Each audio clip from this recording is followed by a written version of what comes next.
Speaking for ECHO, the Environmental Children's Organization.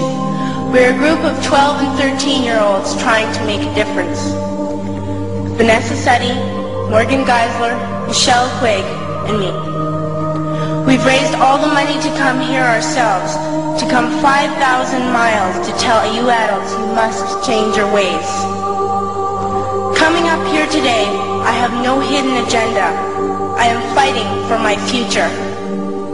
Losing my future is not like losing an election or a few points on the stock market. I am here to speak for all generations to come. I am here to speak on behalf of the starving children around the world whose cries go unheard. I am here to speak for the countless animals dying across this planet because they have nowhere left to go.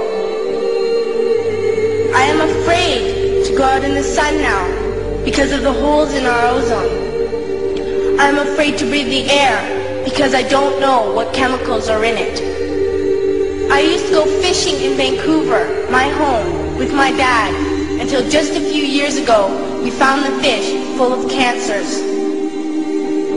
And now we hear of animals and plants going extinct, every day vanishing forever. In my life, I have dreamt of seeing the great herds of wild animals, jungles and rainforests full of birds and butterflies. But now I wonder if they will even exist for my children to see. Did you have to worry of these things when you were my age? All this is happening before our eyes, and yet we act as if we have all the time we want and all the solutions. I'm only a child and I don't have all the solutions. But I want you to realize, neither do you. You don't know how to fix the holes in our ozone layer. You don't know how to bring the salmon back up a dead stream. You don't know how to bring back an animal now extinct. And you can't bring back the forest that once grew where there is now a desert. If you don't know how to fix it, please stop breaking it. Here, you may be delegates of your government, business people, organizers, reporters, or politicians. But really, your mothers and fathers, sisters and brothers, aunts and uncles, and all of you are someone's child. I'm only a child, yet I know we are all part of a family, 5 billion strong. In fact, 30 million species strong. And borders and governments will never change that. I'm only a child, yet I know we are all in this together and should act as one single world towards one single goal. In my anger, I am not blind, and in my fear, I am not afraid of telling the world how I feel. In my country, we make so much waste. We buy and throw away, and yet northern countries will not share with the needy. Even when we have more than enough, we are afraid to share. We are afraid to let go of some of our wealth.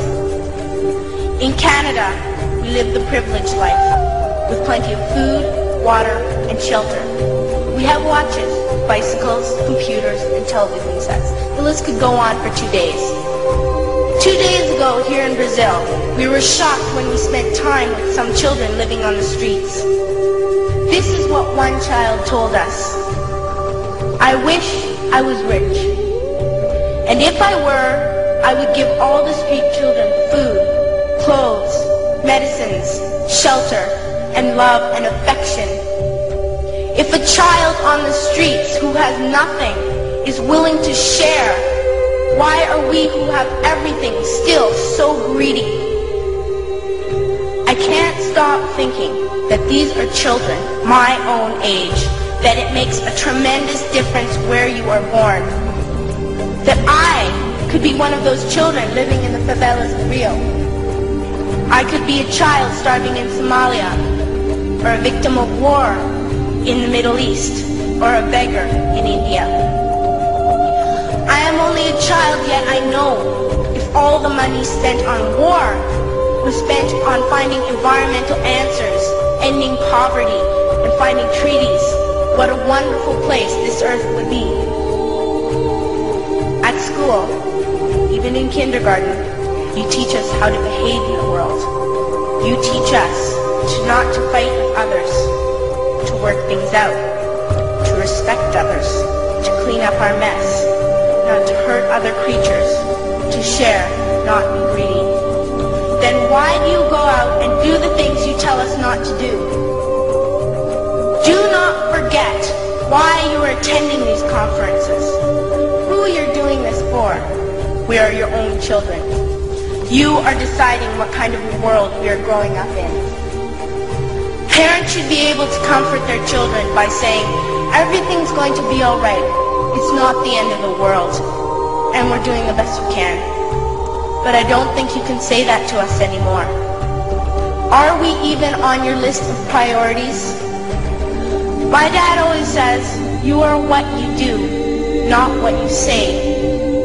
Well, what you do makes me cry at night. You grown-ups say you love us, but I challenge you, please, make your actions reflect your words. Thank you.